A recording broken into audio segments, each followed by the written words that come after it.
ನಮಸ್ಕಾರ ಮತ್ತೆ ನಿಮಗೆಲ್ಲ ದುಡ್ಡಿನ ಮಾತು ಕಾರ್ಯಕ್ರಮಕ್ಕೆ ಸ್ವಾಗತ. ಇವತ್ತು ಡಮಾಲ್ ಡಮಾರೆ, ಒಂದೇ ಡಮಾಲ್, ಒಂದೇ ಖುಷಿ.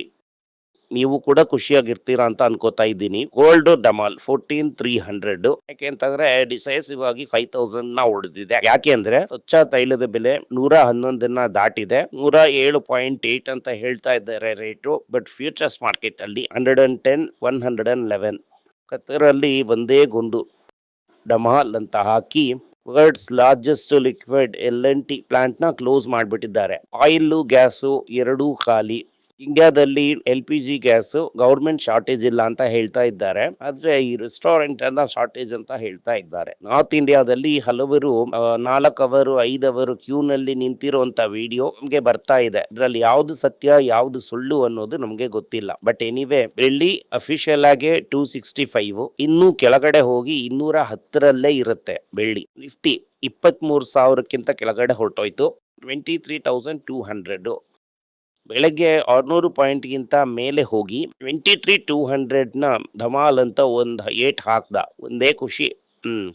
ಅದಾದ್ಮೇಲೆ ಏನಪ್ಪಾ ಅಂತಂದ್ರೆ, ಸೆಂಚುರಿ ಹೊಡೆದಿಲ್ವಲ್ಲ ಅಂತೆಲ್ಲ ನೀವು ಬೇಜಾರ್ ಮಾಡ್ಕೋತೀರಾ ಅಂತ ಇವತ್ತು ಒಂದೇ ಸಲ 92.40 ಇಂದ 93.30 ಅಂದ್ರೆ 93 ರೂಪಾಯಿ ಡಿಸೈಸಿವ್ಲಿ ಹೊಡೆದಿದ್ದಾರೆ. ಜಸ್ಟ್ 6 ರೂಪೀಸ್ 70 ಪೈಸೆ ಆನ್ ಸ್ಕ್ರೀನ್ 100ಗೆ.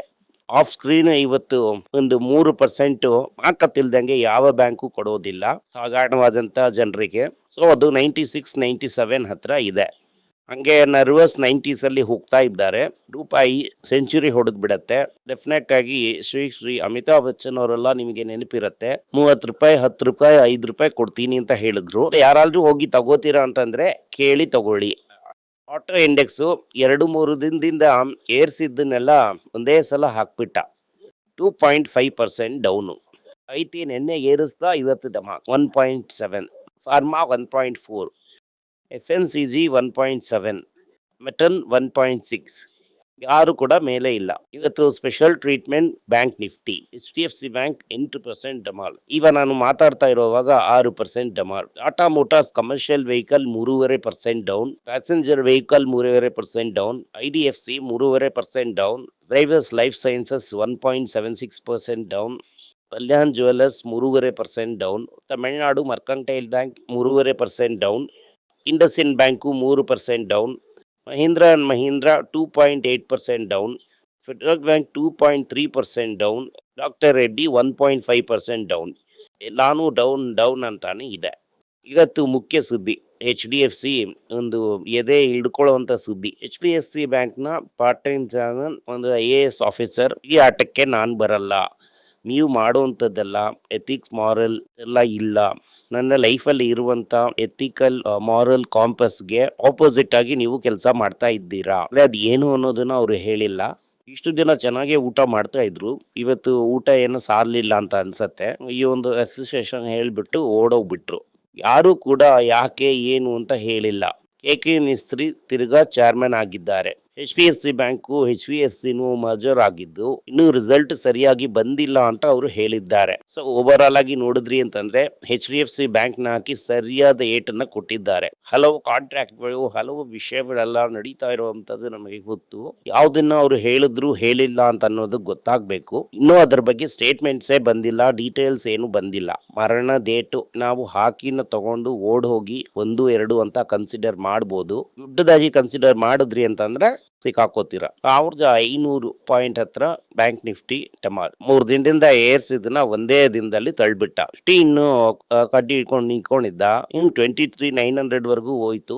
ಇಲ್ಲಿ 22,190. ಇನ್ನೂ ಒಂದು 200 ಡಮಾಲ್ ಹೊಡೆದ್ರೆ ಆ ಲೋಯೆಸ್ಟ್ ಪಾಯಿಂಟ್ ಗೆ ಹೋಗ್ಬಿಡ್ತಾನೆ. ಇವತ್ತಿಲ್ಲ ಅಂದ್ರೂ ನಾಳೆ ಹೊಡಿತಾರೆ.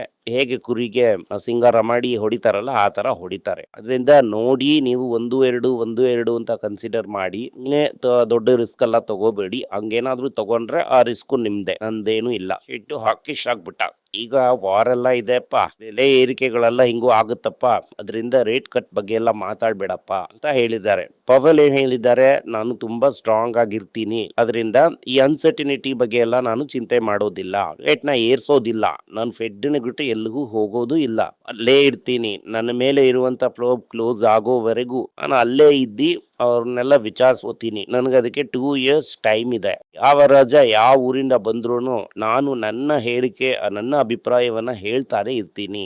ಬ್ಯಾಂಕ್ ಆಫ್ ಜಪಾನ್ ಅಲ್ಲಿ ರೇಟ್ನ ಹಂಗೆ ಹಿಡಿದಿಟ್ಟಿದ್ದಾರೆ, ನಾವು ರೇಟ್ನ ಏರಿಸ್ತೀವಿ ಅಂತ ಹೇಳಿದ್ದಾರೆ. ವರ್ಲ್ಡ್ಸ್ ಲಾರ್ಜೆಸ್ಟ್ ನ್ಯಾಚುರಲ್ ಗ್ಯಾಸು ಕಕ್ತರು ಆ ಫೀಲ್ಡ್ನ ಡಮಾಲ್ ಅಂತ ಒಂದು ಗುಂಡು ಹಾಕಿ ಖಾಲಿ ಮಾಡಿಬಿಟ್ಟಿದ್ದಾರೆ. ಅದರಿಂದ ಬೆಲೆ ಏರುತ್ತೆ.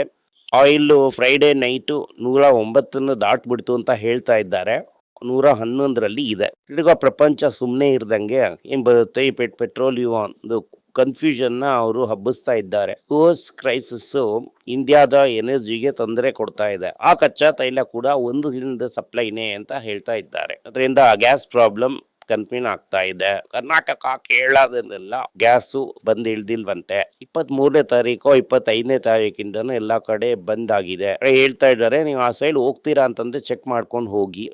ಈಗ ಇರೋವಂಥದ್ದು 40,000 ರೆಸ್ಟೋರೆಂಟ್ ಅಲ್ಲಿ ಬಂದು ಇಳ್ದಿರೋ ಅಂಥದ್ದು ಹೊಸದಾಗಿ 1000 ಸಿಲಿಂಡರ್. ಏನ್ ಮಾಡೋದು ಅಂತ ಇಲ್ಲಿ ಗೊತ್ತಾಗ್ತಾ ಇಲ್ಲ. ಯೂನಿವರ್ಸಿಟಿ ಮುಚ್ತಾನೆ ಇದ್ದಾರೆ.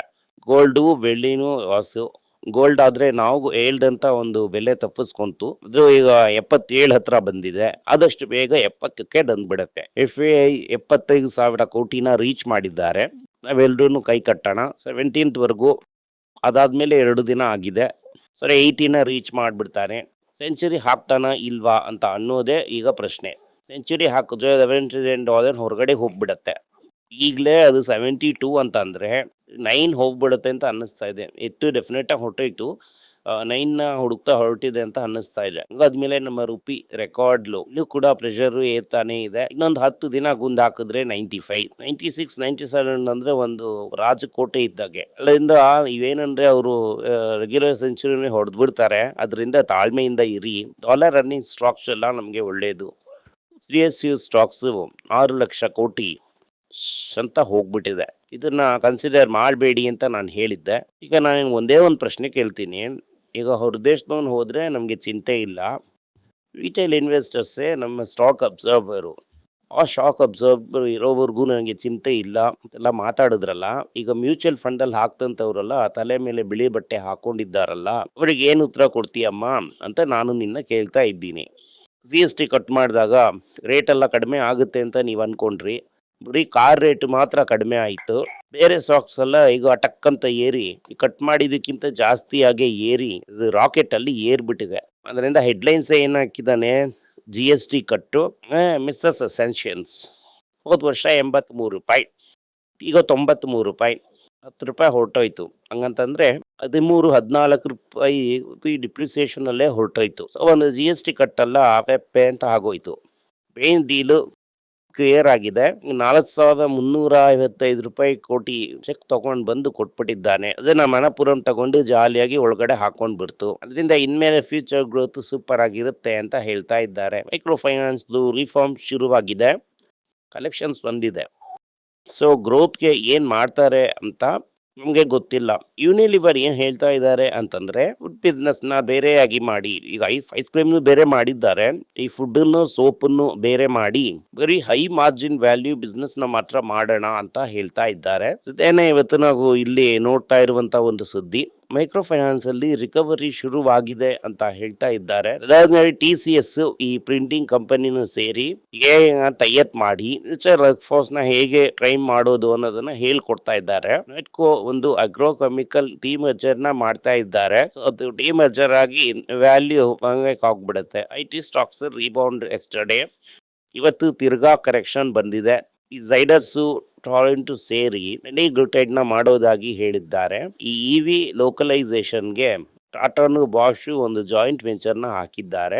ಅದಾದ್ಮೇಲೆ ಈ ಕ್ರೆಡಿಟ್ ಕಾರ್ಡ್ ಎಲ್ಲ ನಮ್ಮಿಂದ ನಡ್ಸೋದಕ್ಕೆ ಆಗ್ತಾ ಇಲ್ಲಪ್ಪ, ಕಲೆಕ್ಷನ್ ತುಂಬಾ ಕಷ್ಟ ಆಗ್ತಾ ಇದೆ, ಲೋಕ ಕಲ್ಯಾಣಲ್ಲೇ ಮಾರ್ಬಿಟ್ಟು ಹೋಗ್ಬಿಡೋಣ ಅಂತ ಫೈನಾನ್ಷಿಯಲ್ ಡಿಸೈಡ್ ಮಾಡಿದ್ದಾರೆ. ಇದು ಸಿಟಿ ಹೋದಾದ್ಮೇಲೆ ಇವರು ಕೂಡ ಹೋಗ್ತಾ ಇದ್ದಾರೆ.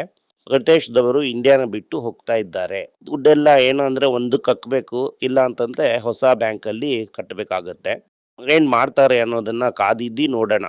ಧನ್ಯವಾದಗಳು. ಈ ವಿಡಿಯೋ ನಿಮಗೆ ಇಷ್ಟ ಆಗಿದ್ರೆ ವಿಡಿಯೋನ ಲೈಕ್ ಮಾಡಿ, ನಮ್ಮ ಚಾನಲ್ನ ಸಬ್ಸ್ಕ್ರೈಬ್ ಮಾಡಿ, ಬೆಲ್ ನೋಟಿಫಿಕೇಶನ್ ತಟ್ಟಿ. ಈ ವಿಡಿಯೋನ ಸಾಧ್ಯ ಆದರೆ ನಿಮ್ಮ ಸಂಬಂಧಿಕರಿಗೂ ಸ್ನೇಹಿತರಿಗೂ ಕಳಿಸಿ, ಅವ್ರಿಗೂ ನೋಡೋದಕ್ಕೆ ಹೇಳಿ.